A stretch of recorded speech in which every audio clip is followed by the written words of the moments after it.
지금부터 제22차 최고위원회의를 시작하도록 하겠습니다. 안철수 당대표의 개회 선언이 있겠습니다. 22차 최고위원회의 시작합니다. 첫 번째 순서로 안철수 당대표의 모두 발언이 있으시겠습니다. 매회 최고위원회에서 오늘의 국정감사 우수 의원을 발표해 왔습니다. 그러나 오늘은 선정하지 않겠습니다. 어제 자유한국당의 국정감사 거부 때문에 곳곳에서 국정감사 파행이 있었기 때문에 우리 당 의원들의 활약을 홍보할 입장이 아니기 때문입니다. 자유한국당의 엉뚱한 결정에 심각한 유감을 표합니다. 도대체 방송문화진흥회가 뭐라고 대한민국 국회의 국정감사를 멈춰 세웁니까? 그 자리가 그렇게 중요하고 나라의 근간을 좌우하는 문제라면 지난 10년간 자유한국당은 뭘 하고 이제야 국정감사를 파행시키는 겁니까?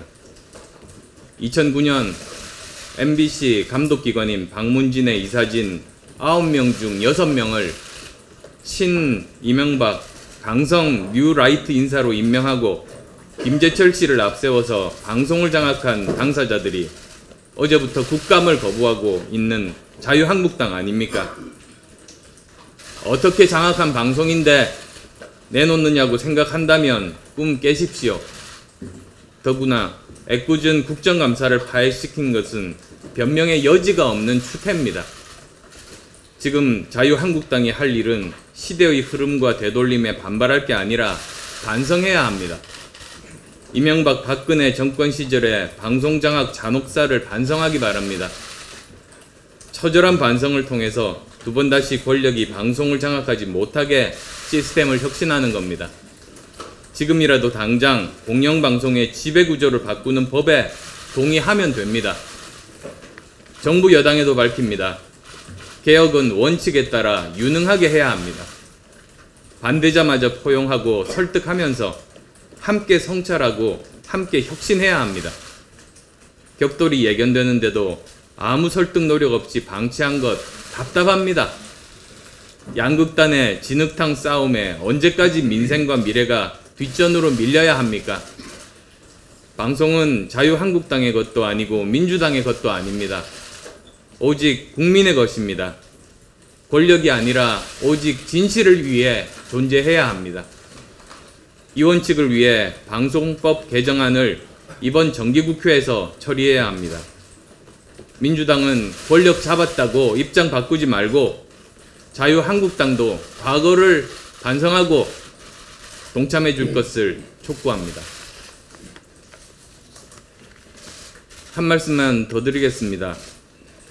정당의 기관 조직이 시도당과 지역위원회입니다. 우리 당 제2창당위원회가 당의 강력한 조직 혁신을 위해서 모두 내려놔 달라고 밝힌 지 불과 열흘, 우리 당 시도당 위원장과 지역위원장들께서 보여주신 자기혁신 의지에 감동했습니다. 어제까지 시도당 위원장 및 219명의 지역위원장 중에서 3분의 2에 달하는 많은 지역위원장들께서 사퇴서를 보내주셨습니다.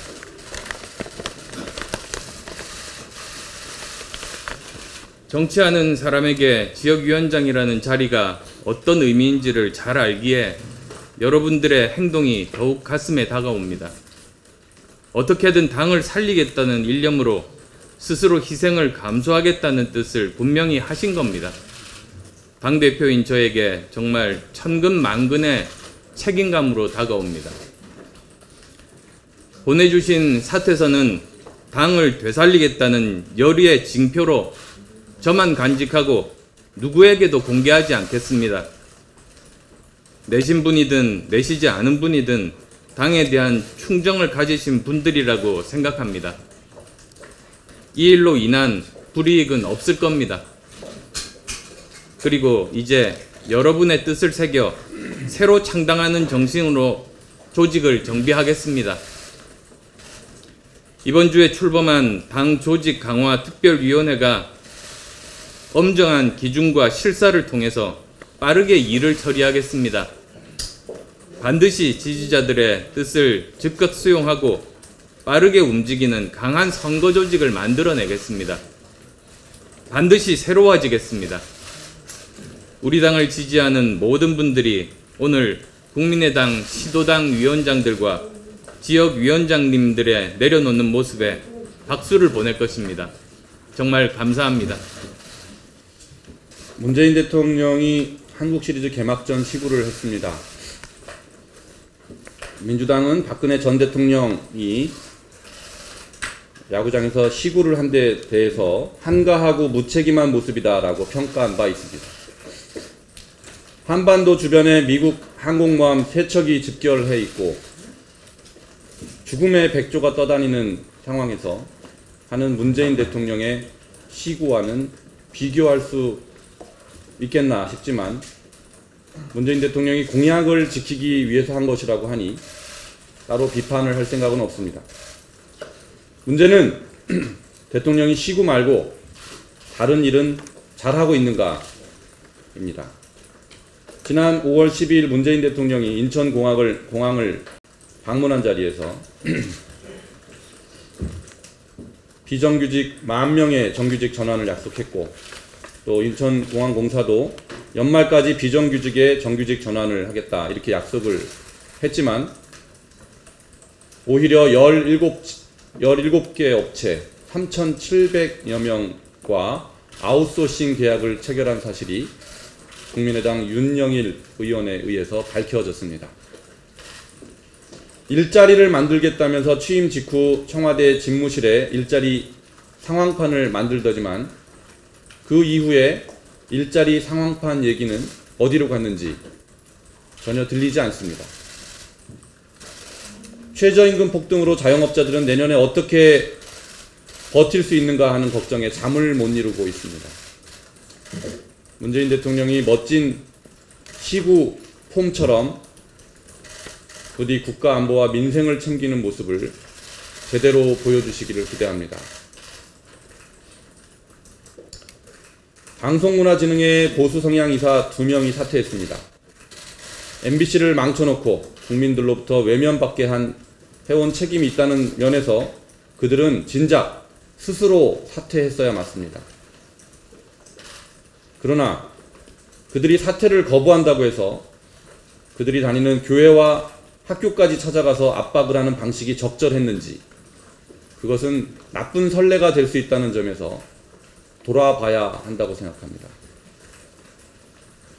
김장겸 MBC 사장은 사태를 이 지경까지 몰고 온 책임을 지고 이제라도 스스로 물러나야 합니다. 그리고 후임 MBC 사장이 선임될 것인데 또 다른 진보의 김장겸이 선임되는 일이 없어야 되겠습니다. 그렇게 되면 MBC는 영영 살아날 방법을 잃게 될 것입니다. 반드시 중립적이고 오로지 공정한 방송만을 생각하는 그런 인사가 사장에 임명되어야 됩니다. 3인성호라는 말이 있습니다. 세 사람이 호랑이를 만든다는 뜻으로 거짓말이라도 여러 사람에게 듣게 되면 진실로 여겨진다는 말입니다. 전국시대에 위나라 대신 방공이 태자와 함께 조나라의 인질로 가기 전 왕을 찾아가 말했습니다. 한 사람이 달려와 시장에 호랑이가 나타났다고 말하면 믿으시겠습니까? 믿지 않지요. 그럼 두 사람이 찾아와 말하면 믿으시겠습니까? 그래도 믿지 않지. 그럼 세 사람이 와 말하면 믿으시겠습니까? 그렇다면 믿을 수밖에 없겠지. 시장에 호랑이가 나타날 리가 없음은 세상 사람이 다 아는 사실이지만 세 사람이 말하면 믿게 된다는 내용입니다. 엑스파일, 판도라의 상자, 그것이 알고 싶다. 우리는 엑스파일이라는 용어를 써가면서 그것을 알고 싶어 합니다. 그것에 대하여 알 수 없는 정보 욕구가 정보 통제에서 오는 또 다른 정보 욕구와 함께 상승작용을 일으키면서 정보를 더 알고 싶게 만드는 것이고 그 과정에서 정보가 굴절되기도 하여 때로는 엄청난 피해자를 만들어내기도 합니다.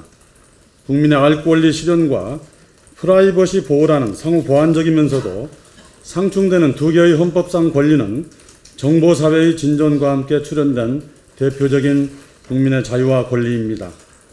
정보 조작이라 할 수 있는 하나의 최근 예를 살펴보겠습니다. 지난 20일 네이버가 외부 청탁을 받고 뉴스를 재배치한 사실을 인정하였습니다.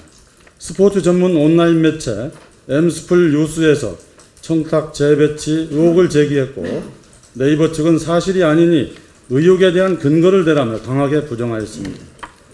추후 한국 프로축구연맹 홍보팀장이 네이버 스포츠를 총괄하는 근무이사에게 연맹의 불리한 기사에 대한 재배치를 요청하는 문자가 공개되자 그제서야 한성숙 대표 명의로 사과문을 발표하고 의혹이 사실임을 인정했습니다. 또한 한국 프로축구연맹 측의 청탁 문자 메시지에는 이번 부탁이 마지막이 될 것이다 라는 말도 있어 이번 기사 배치 조작이 일회성이 아니었음을 짐작하게 합니다.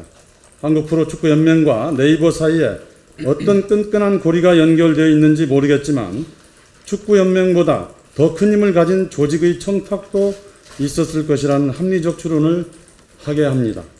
이러한 사례는 비단 네이버만의 일이 아니라고 생각합니다. 수많은 언론 포털 사이트에 유사한 사례가 얼마든지 만들어질 수 있다고 생각합니다. 더 이상 언론 조작, 여론 조작 없는 정의로운 법안이 탄생되기를 기대합니다.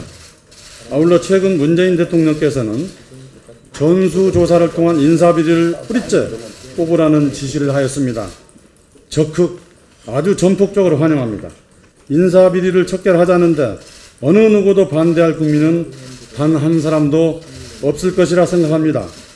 정치는 사람의 마음을 얻어 지지를 이끌어내는 일입니다. 분노와 정의를 넘어 덧셈의 정치로 이 부분만큼은 문재인 대통령을 도와줍시다. 이 점에 대하여 국민의당이 한 가지 제안을 드리고자 합니다. 2014년 6.4 지방선거 이후 소위 당선자 측근들이 공공기관의 요직으로 선임되는 과정의 인사비리에 대해 검경이 대대적으로 수사할 것을 제안합니다. 검경 인사비리 합동수사단을 만들어 검경이 서로 싸우지 않고 협치 수사를 하면 국민들이 보기에도 좋을 것이라고 생각하고 신뢰감도 한층 올라갈 것입니다. 어제 지방자치의 날 행사에서 문재인 대통령은 지방분권 공화국을 목표로 개헌하고 지자체의 명칭을 지방정부로 바꿔 부르겠다고 선언했습니다. 내년 지방선거에서 비리 지방정부가 구성된다면 비극적인 사태가 벌어질 것입니다. 따라서 새로운 지방자치 시대를 위해서 썩어 문드러진 인사비리를 대수술할 것을 요구하는 바입니다. 물론 그동안 공정한 절차와 심사를 통해 임용되었던 사람도 있을 것입니다. 그분들께는 조금 상처가 될 수 있겠지만 인사비리 근절을 위한 대승적 차원에서 극복해야 할 과제라고 생각합니다. 최근 불거진 강원랜드 인사비리도 같은 맥락으로 봐도 무방할 것입니다. 이미 인사비리는 전국적인 현상이 된 지 오래되었고 제가 가지고 있는 인사비리 첩보도 한둘이 아닙니다. 마지막으로 남의 당의 일이지만 우리 당의 일일 수도 있기에 최근 벌어지고 있는 자유한국당의 성완종 게이트 진실 공방에 대해서 한 말씀 드리고자 합니다. 고 정몽원 회장은 대북 송금 비리와 관련해 자살인지 타살인지 모르지만 수사 당시 내 머리는 압수수색할 수 없다라고 저에게 말하여 당시 사건의 진실은 자신의 머릿속에 있음을 강조한 바 있습니다. 이 사건의 진실 또한 그럴 수 있으리라고 생각합니다. 지금 자유한국당에서 벌어지고 있는 정보 논쟁, 진실 게임을 저는 한 문장으로 요약하고자 합니다. 홍준표의 진실은 윤승호에게 있고 윤승호의 진실은 서청원에게 있다라고 말입니다. 지켜보겠습니다. 3인 성우의 피해자가 없기를 진정으로 기대합니다. 감사합니다. 지방분권 공화국 시대에 맞는 지방 조직을 강화하자는 제 요청이 조직 혁신의 요구로 표현되었습니다. 지난 10일간 기간 동안 우리 당내 이 문제를 둘러싼 논란이 있었는데요. 저는 이 과정을 지켜보면서 이것이야말로 국민의당이 현재 살아있는 징표다 이렇게 생각을 했습니다. 뭐 이러한 격렬한 논란들이 당 발전의 에너지와 동력이 되겠다는 생각을 했고 또 이러한 열정들이 앞으로 우리 국민의당의 미래를 만들어가는 중요한 그 걸음이 되었으면 하는 바람입니다. 특히 그 찬성을 한 분이나 또 제 요구에 반대를 한 분이나 다 당을 사랑하는 마음의 표현이다라고 하는 당대표의 그 정리, 마지막 정리는 저는 아주 바람직한 그 리더십이라고 생각하고 이 문제를 최초로 제기했던 사람으로서 지지하고자 합니다.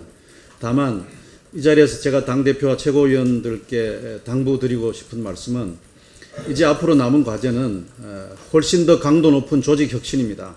이 문제에 관한 한 의지를 결코 흐트러뜨리지 않으셨으면 뒤로 물러서지 않았으면 하는 바람입니다. 앞서의 논란들이 우리 당의 발전 에너지임을 확인하는 과정은 강도 높은 조직 혁신입니다. 또 이 과정이 공명정대하게 어느 누구도 의구심을 갖지 않고 불평하지 않고 또 모든 분들이 승복할 수 있도록 공명정대한 기준과 절차에 따라서 그러나 아주 강도 높은 조직 혁신이 뒤따를 때만이 앞서서 이루었던 많은 분들의 그 찬반 논란과 또 당대표의 통합 방식이 그 매듭을 짓지 않겠나 이렇게 생각을 합니다. 이제 이 의제는 오늘로서 정리를 했다고 생각을 하고요. 이제 그 제2창당위원회는 오늘 오후부터 다른 과제를 찾아서 지금 일을 시작하려고 합니다. 오늘 오후 2시에 승자 독식 정치개혁을 위한 국민운동본부 발대식을 시작합니다. 이 운동이야말로 국민의당이 국민과 함께 새로운 한국 정치사의 지평을 열어가는 중요한 과업이 아닌가 하는 생각에서 많은 분들이 관심을 가지고 또 함께 해주시길 부탁드립니다. 감사합니다. 지금부터 회의를 비공개로 전환하겠습니다. 언론 여러분 고맙습니다. 안철수 당대표의 진행으로 회의를